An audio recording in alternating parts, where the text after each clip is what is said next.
नमस्कार, आप देखना शुरू कर चुके हैं सबसे तेज न्यूज़। और यूपी में चुनाव है और चुनाव के बीच सभी प्रत्याशी अपने अपने तरीके से अपने जो होने वाले प्रत्याशी हैं अपने अपने तरीके से जनता में जा रहे हैं। आज हमारे साथ बातचीत करने के लिए खास मेहमान हैं माधवेंद्र बहादुर सिंह, कांग्रेस के युवा नेता हैं और सदर विधानसभा से ये प्रयासरत हैं कि इन्हें पार्टी प्रत्याशी बनाया जाए। बहुत स्वागत है सबसे तेज न्यूज़ में। पहली प्राथमिकता क्या रहेगी अगर आपको टिकट मिलता है, आप जनता के बीच में जाते हैं तो क्या कुछ कहेंगे? जनता के बीच में तो हम लोग बहुत समय से जा रहे हैं और पहली प्राथमिकता हमारी है, जो पार्टी का मैनिफेस्टो है वही हमारी भी पहली प्राथमिकता रहेगी। जैसे महिलाओं के लिए जो काम हो रहे हैं, जो हमारी आबादी का 50% हिस्सा है, उस पर बहुत दिन से काम छूटा हुआ था, लेकिन हमारी पार्टी इस पर व्यवहारिक रूप से काम करने के लिए आतुर है और वो धरातल पर इसको ला दी है। तो इस वजह से और दलों में और राजनीतिक पार्टियों में खलबलाहट है। पहले महिला सशक्तिकरण धरातल पर नहीं आ पाया था, लेकिन इस पार्टी ने इसको धरातल पर ले आकर के खड़ा कर दिया। तो क्या देखते हैं कि अन्य पार्टियों के लिए एक बड़ी चुनौती होगी, जो कि प्रियंका जी ने एक महिला सशक्तिकरण की बात कही है, सीटों से लेकर तो और तमाम जो ऐलान किए हैं वो महिलाओं के लिए। हाँ, बिल्कुल कहा भी है और उसको हम वचन निभाएंगे के रूप में लेकर आए हैं, ये वादा के रूप में नहीं है।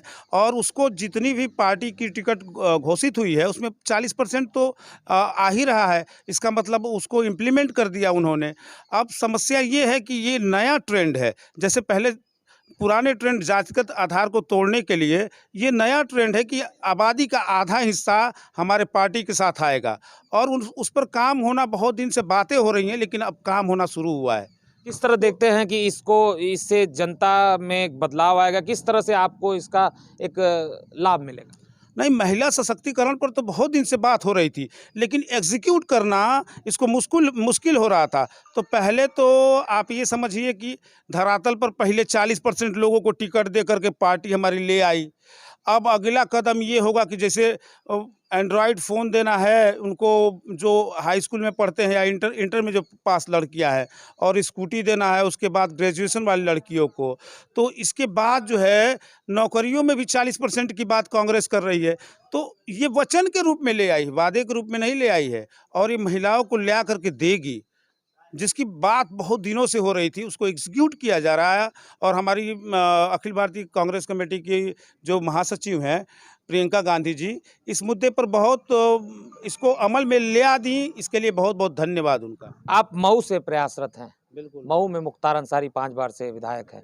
किस तरह देखते हैं कि उनसे जो आप अगर चुनाव मैदान में उतर रहे हैं तो किस तरह से लड़ाई लड़ेंगे? देखिए, ज़रूरत है ना, मुद्दों को भटका दिया जाता है। जैसे वो 25 साल से हैं, तो उन्होंने कभी मुद्दों को पकड़ने की कोशिश नहीं की। जो स्थानीय यहाँ का रहने वाला है, वो सबसे पहले तो ज़रूरत है मुद्दे जो यहाँ के स्थानीय है, जो यहाँ का स्थानीय रहने वाला है वो समझेगा। दूसरी बात है जनप्रतिनिधि, कोई भी हो, अगर कोई भी जीता जनप्रतिनिधि जनता के बीच में रहता है तो समस्याएं तो अपने आप से कम हो जाती हैं, अपने आप। जैसे मान लीजिए हम लोग को कोई बहुत बड़ा एयरपोर्ट थोड़े नहीं बनाने की समस्या है, लेकिन यहाँ समस्या थाने की, डाकखाने की, तहसील की, एसडीएम साहब तक और इन सब चीज़ों की है। तो लोगों के साथ जब आप अप्रोच करेंगे, उनकी छोटी छोटी समस्याएं, उनको अपेक्षा छोटी छोटी चीज़ों की है, बहुत बड़े चीज़ों की नहीं है। जैसे हमारा यहाँ पे कोई एयरपोर्ट खुल जाए, मेडिकल कॉलेज खुल जाए, वैसा तो ये बड़ी बड़ी राजनीतिक पार्टियां कर रही हैं। जीते हुए जो जनप्रतिनिधि हैं, मैं समझता हूँ कि अगर वो जनता के बीच में जीतने के बाद रहें, जैसे हमारे गौरी भैया बलिया के विधायक थे तो वो जनता के बीच में रहते थे। तो मतलब मैं इन लोगों को थोड़ा सा ये समझता हूँ कि जो जनता के बीच में रहता है उसको मैं अपना मतलब समझता हूँ कि वो सही रूप से काम कर रहा है। और 80 साल से जेल में ही है, जनता के बीच में है ही नहीं। तो जनता की जो छोटी समस्या है ना, जो मुद्दे हैं, वो भटक जा रहे हैं। एक बड़ी बात आपने कही स्थानीय की, कि स्थानीय अगर आपका जनप्रतिनिधि रहेगा तो वो आपके सुख दुख में आपके बीच में जाएगा, जनता की जो छोटी मोटी समस्या है, नाली खड़ंजा, तहसील, थाना, वो समझाने की कोशिश करेगा। तो किस तरह से देखते हैं कि जो पार्टी को भी इस बात में देखना चाहिए, जो ऊपरी आ जाते हैं लोग, कहीं से भी आ जाते हैं चुनाव लड़ने के लिए, उस पर एक ध्यान देना चाहिए? नहीं, उस पर तो ध्यान देने की ज़रूरत ही है। जो बाहर से आएगा वो यहाँ का स्थानीय लोगों की मानवीय संवेदनाओं को समझ नहीं पाएगा। जैसे मैं यहाँ के लोकल लोगों को, पहलू उच्चा को, उनको, इस गांव में उनको पहचानता हूँ। वो वो अगर पहचानेंगे भी तो वहाँ तक पहुँच नहीं बना पाएंगे। वजह ये है ना कि जो मानवीय संवेदनाएं होंगी वो तो मान लीजिए वो प्रक्रियारत हैं, वो अब रहेंगे नहीं वहाँ पर, जब रहने वाले वहाँ के हैं नहीं तो। और जीतने के बाद मैं समझता हूँ जनप्रतिनिधि को जनता के बीच में रहना चाहिए, काम अपने आप होगा। अच्छा, अब मैं बात करूँ तो माधवेंद्र बहादुर सिंह की क्या तैयारी है चुनाव को लेकर और जनता के बीच में? आप बहुत दिनों से जनता के बीच में रह रहे हैं, जा रहे हैं और अपनी पार्टी का भी काम कर रहे हैं। तो किस तरह देखते हैं कि और जनता आपको क्यों चुने अपना नेता? देखिए ऐसा है कि हम लोग, पहली बात तो ये है कि जैसे हमारा, मैं दिल से भाव से हम लोग काम करते हैं जनता के लिए। क्योंकि अगर काम करना होता तो मेरा बैकग्राउंड ऐसा है कि मैं किसी दल पार्टी में जा करके और अपना मैनेज कर लिया होता। लेकिन मैं 20 सालों से लगातार कांग्रेस में क्रियारत हूँ। लेकिन जब से यहाँ का कमान अखिल भारतीय राष्ट्रीय कांग्रेस कमेटी की महासचिव प्रियंका गांधी जी के हाथों में आया, तब से हम लोग को बुला करके कहा गया कि आप लोगों को काम करने की ज़रूरत है।